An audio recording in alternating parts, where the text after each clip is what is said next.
My dear kid people, এই যে দেখতে পাচ্ছেন পিছনে হায়দাও সালমান। হ্যালো। চলছে শ্যুটের প্রস্তুতি, কন্টেন্ট আজকে অ্যাডের একটা কন্টেন্ট শ্যুট হবে, সেটার জন্য ক্যামেরাম্যান তো প্রস্তুতি নিচ্ছে।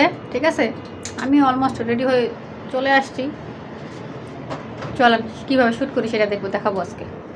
যাই হোক, শুরুতে আমি একটু প্রস্তুতি নিয়ে নিচ্ছিলাম, যদিও আমার প্ল্যানিং করা আছে সব কিছু, তবুও একটু নোট করে নিলাম কোনটার পরে আসলে কোনটা করবো, কিভাবে করব। লাস্ট প্ল্যানিং শেষে আমরা আসলে স্টুডিওটা একটু গোছাচ্ছিলাম। আমাদের যে ক্যামেরাম্যান সালমানকে দেখতে পাচ্ছেন, ও কিন্তু সবকিছু গোছাচ্ছে।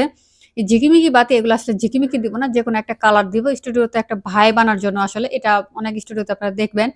এই যে বসে পড়েছি, শুরু হবে ফাইনাল কন্টেন্টের কাজ। তো যাই হোক, একটা কন্টেন্ট আমরা অনেক যত্ন করে তৈরি করি।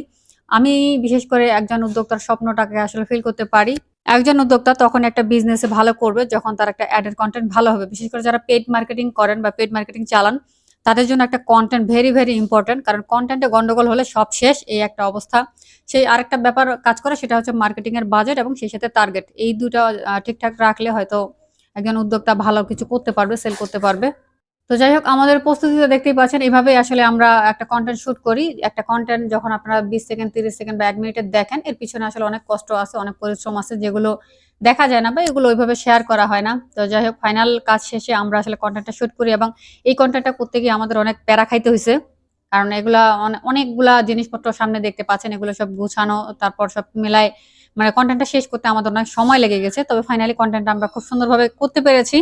এটার ফাইনাল লুক যদি কেউ দেখতে চান, আপনারা কমেন্ট করতে পারেন। এর আগে আমাকে একজন কমেন্ট করেছিলেন যে, আপু এই যে ভিডিওগুলো দেখাও, এগুলা কোথায় পোস্ট হয়, আমরা কিভাবে দেখতে পাবো? তো আপনারা চাইলে আমি সেটাও দেখাতে পারি। যাই হোক, ফাইনালি আমি এটা নিয়েই কাজ করতেছি এবং শুধুমাত্র কন্টেন্ট নিয়ে, কন্টেন্ট ক্রিয়েটর হিসেবে কাজ করতেছি এই কোম্পানিতে। সেই সাথে সেখানে কন্টেন্ট রাইটার এবং মার্কেটিংয়েও আছি। সব মিলে চলছে ব্যস্ততম সময়। যাই হোক, এর মাঝেও মাঝে মধ্যে একটু একটু ভিডিও বানাই, সময় পাই না তেমন একটা। যাই হোক, কেমন আছেন, কি খবর আপনাদের সবার? এই হলো আমার অবস্থা। আপনাদের খবর কি বলেন?